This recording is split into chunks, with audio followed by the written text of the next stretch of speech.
Bawah binokular. Oh, cantik. Tengok mikrofon. Cantik. Ada suara. Nak tengok ada suara. Dia naik. Dia naik. Dia naik elok. Dia naik. Dia naik tu okey lah. Bila dekat Dia naik sampai habis tak?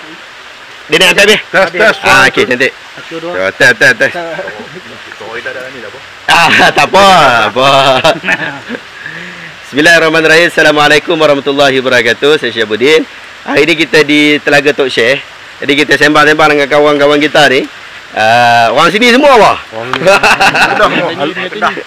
Ustaz Pendang. Ustaz Pendang. Burun buat. Clear lah. So saya dulu pernah main juga kat sini, lalu-lalu ikut apa tu? Ikut trekking lah apa semua bagai dengan apa dia Matri dulu. Saya ngaji kat Matri Tunjung Perlis. Sekolah Ustaz Dahlan lah, arwah dah. Ustaz Dahlan dulu. So Dan lah duduk kat sini. Ustaz tolak dari Gombak ke apa? Saya orang cuti. Saya keluar pukul 11 tengah hari. Pagi tengah hari sampai dekat jam tak bergerak. Jadi sampai dekat Gopeng pukul 9.30 malam. Jadi saya keluar makan dulu.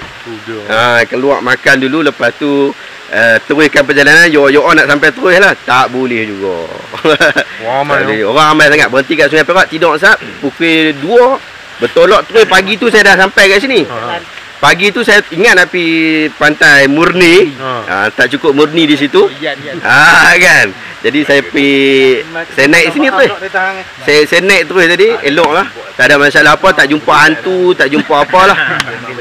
Tak ada jumpa hantu. Jumpa setan. Tak tahulah setan tak main ke apa kita. Wali pun tak jumpa. Wali pun kita tak jumpa lagi lah. Tapi cuma yang tu lah yang berlaku. Kadang-kadang orang ni mereka ingat kalau main tempat-tempat macam ni mesti ada hantu, ada setan lah, apa semua bagai lah. Dia ada banyak isu lah. Ada orang kata kalau kita sebut tak percaya perkara gaib. No. Quran sebut berkaitan tentang perkara gaib dan kewajipan kita mempercayai perkara gaib. Dan Quran juga sebut berkaitan tentang jin dan kita wajib sebut tentang jin. Tapi saya ingat dulu Fadilah Kamsah berdebat dengan Uncle Sikus. Dia kata Uncle Sikus kata ni tak percaya ni Quran sebut. Dia kata Quran memang sebut jin, Quran tak sebut hantu. Dia tak sebut pontianak lah. Menarik kan? Pontianak pun kalau kita tengok bangsa kan, hantu dibuat mengikut bangsa. Kan, kalau hantu Cina hantu lompat. Betul kan? Tapi kesian dekat hantu Melayu lah. Pocong dia kena ikat, ada harap dia buat apa? Dia kena ikat. Pontianak baju dia tu tengok dekat vampire bersih. Vampire dah bersih bajunya, lawa, handsome. Kan pakai kot lagi, anak orang kaya lagi. Sedih masyarakat Melayu. Ada family. Itu kalau Arab Mesir dia ada hantu keranda. Hantu turun daripada langit tu. Bukan mami lah. Ada juga mumia punya sebab kawasan lah. Tapi ada mumia dekat Malaysia. Tak ada sebab kita tak ada mumia. Orang hantu pun dia pandai berasimilasi dengan kawasan tu. Betul. Tapi menarik kalau sebut bab hantu ni. Kawan saya lah saya waktu mula-mula pergi Mesir Azhar waktu tu tahun 2009. Saya pergi tahun 2009, hujung 2009. Waktu tu ada kes orang kena rasuk hantu. Orang kena rasuk hantu. Yang menariknya yang kena rasuk ni adalah orang Melayu. Dan dia orang nampak apa? Nampak pocong. Arab pening kepala pocong nak tahu apa. Tapi yang itulah berlaku kata ada kalau dia Cina dia nampak lompat-lompat. Dia nampak lompat. Macam itulah orang takut sangat kan. Tapi rasa tak ada perlu ketakutan apa. Ustaz, tapi sebelum tu nak tanya yang baru ni semalam Dr. Ruzami ada post yang video orang Tok Syekh Kedah ni kan. Yang kontroversi sikit lah Pak Atik Mayu. Ada satu pertengahan video tu dia kata orang Bunian ni macam manusia yang makhluk lain. Dia ada kata bersedih, ada kampung dia, ada makan. Macam mana? Dalam video yang sama ke video sebelum? Sama. Tapi statement bla bla bla belakang. Yang ni yang 10 minit tu kan? Yang 10 minit. Ada dalam video tu dia sebut. Sebab sebelum tu dia dah sebut benda yang sama. Saya dah buat reaction dah berkaitan tentang isu Bunian ni adalah manusia juga sebenarnya, tapi kita tak nampak, mata kita tak nampak dia. Memang manusia lah Bunian. Tapi sebenarnya Bunian ni orang putih pada kepercayaan tu kalau kita tengok The Lord of the Ring tu, yang pandai tu kan, yang pandai memanah tu F. Gandalf termasuk kan? Gandalf termasuk dalam F juga kan. Jadi yang ni dianggap Bunian, dan kepercayaan Bunian ni dia ada dua jenis. Satu Bunian yang baik F lah. Ada satu yang tak baik tu apa? Tahu nama dia tu? Ada satu lagi. Tapi ni cerita-cerita ni bukan orang kita saja bab bunian ni. Orang putih ada, orang Arab pun ada. Ada isu-isu bunian ni. Tapi adakah bunian ni datang kepada kita daripada riwayat yang sahih? Yang tu yang kita kena baca. Sebab kita disuruh untuk percaya perkara gaib yang sahih. Kalau kita disuruh untuk percaya semua perkara gaib, mampu. Mampu. Kita kena percaya tu F tu. Tu Gandalf tu kita kena percaya. Apa yang disebutkan The Lord of the Ring tu adalah yang disebutkan perkara gaib oleh orang-orang kafir, yang mana mereka ni juga mengambil daripada riwayat Israeliat. Kita kena percaya yang tu. Tapi ada kewajipan tak? Tak ada. Kewajipan kita apa yang datang pada Quran dan Sunnah. Dan tidak ada hadis yang sabit yang menyebutkan bahawa wujudnya manusia yang mempunyai kelebihan jin. Bahkan pembentukan manusia dan juga jin dan juga seumpama dengan iblis disebutkan secara jelas, qat'i, jelas dalam Quran. Padahal kita tak payah nak pergi check pun sebenarnya. Tapi disebutkan secara jelas. Sebab tu saya suka juga kadang-kadang benda-benda macam ni juga perlu dilihat kepada kepercayaan individu dalam setempat macam kita sebut tadi kan. Isu-isu setempat, isu-isu psikologi perlu dilihat juga. Bayangkan macam dakwaan berkaitan tentang bunian tu kan. Siap ada Mercedes. Saya kata serius, saya kata tolonglah bagi kita cukup berani untuk bercakap bodoh bila orang tu bodoh. Kesian anak-anak kita nanti. Betul. Betul tak?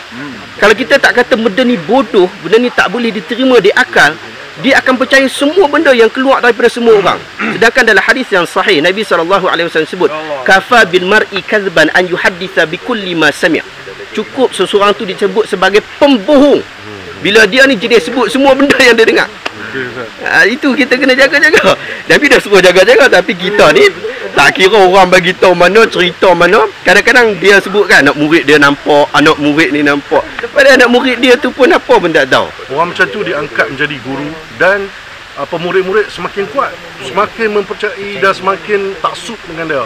Dan benda tu semakin banyak sekarang. Contohnya berhubung dengan orang panggil apa? Tabaruk tempat. Mungkin pada tahun pertama, contohnya seperti telaga di belakang kita ni kan. Pada tahun pertama dia tidak begitu ni. Pada tahun kedua tidak. Tetapi selepas 10 tahun, selepas generasi kedua, dia akan jadi sama macam dengan kubur-kubur di Indonesia. Betul. Nampak tak? Dia akan jadi sama macam kubur di Indonesia. Begitulah mengarutnya Tok Guru ni. Selepas dia mati, dia akan dipuja-puja dan diagungkan. Itu kesan dia. Apabila semua benda kita taksub Tok Guru, semua benda betul kita letak pada dia. So mungkin Ustaz ada pengalaman yang lebih untuk tabaruk yang disebutkan oleh seorang Tok Bomo baru ni. Kan? Ada Tok Bomo mai sini. Betul. Kan? Apa nama mangkuk tu kan. So dia sebut bertabaruk. Salah tu. Bahaya sebutan bertabaruk di perigi ni satu benda yang tak tepat perkataan tu. Kan? Dia tabaruk dia konsep tabaruk senang je. Satu, tabaruk dengan barang tinggalan Nabi. Apa maksud barang tinggalan Nabi? Maksudnya kita jumpa jubah Nabi. Kita pegang jubah Nabi, mengambil berkat daripada jubah. Ni jubah Nabi, maksudnya kita jumpa kat rumah kita, tiba-tiba ada baju mak kita yang dah meninggal dunia ataupun tok kita yang dah meninggal dunia. Kita pegang tu, kita ada ingat dia. Kita akan ingat dia, kita akan kenang dia. So kan, dia momen-momen tu naik balik. Yang dia duk ajak kita. Jadi kita, itu yang maksud ambil berkat kat situ. Bukannya apa-apa lah. Dia tak ada benda lain dah yang tu. Kita ambil berkat yang tu saja. Bila dia orang soleh, kita macam tu juga. Dia dapat meningkatkan iman kita di dalam hal berkenaan. Tetapi menarik dalam isu-isu sekarang ni, bertabaruk dengan istilah.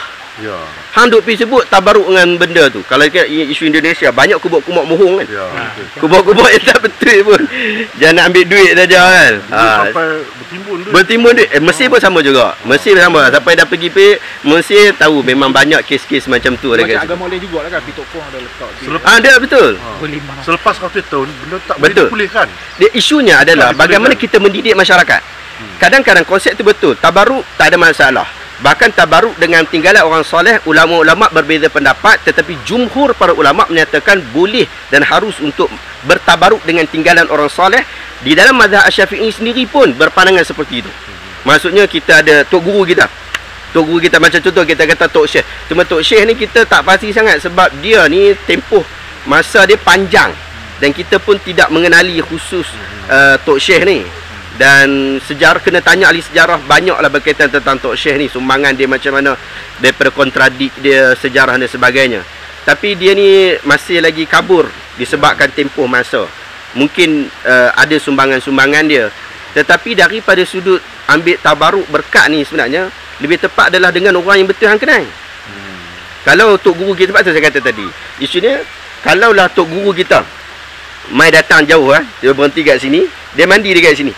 Kita mandi kat sini sebab apa? Sebab tok guru kita mandi kat sini. Betul tak? Jadi kita akan rasa apa? Macam kita pegang baju mak kita tadi. Betul tak kan? Oh, ni tok guru aku ni buat macam ni. Aku ni memang peminat sungguh tok guru aku. Kita nak kena ajak masyarakat supaya tak melampau. Betul. Yang ni yang Islam ajak ni. Dia bukan dia menghalang ritual agama, dia bukan menghalang adab-adab kita nak buat. Dah, tapi jangan berlebih-lebihan. Solat kena ikut cara dia. Tapi kita tahu, solat subuh ni nak khusyuk lebih 3 rakaat. Nabi tak larang pun. Tak ada satu larangan daripada hadis Nabi berkaitan tentang yang jelas berkaitan tentang solat subuh 3 rakaat tak boleh. Yang ada semua, man amila amalan laysa lahu amruna fawrat. Siapa yang buat amalan yang bukan termasuk pada amalan kami, ia adalah tertolak. Yang tu saja.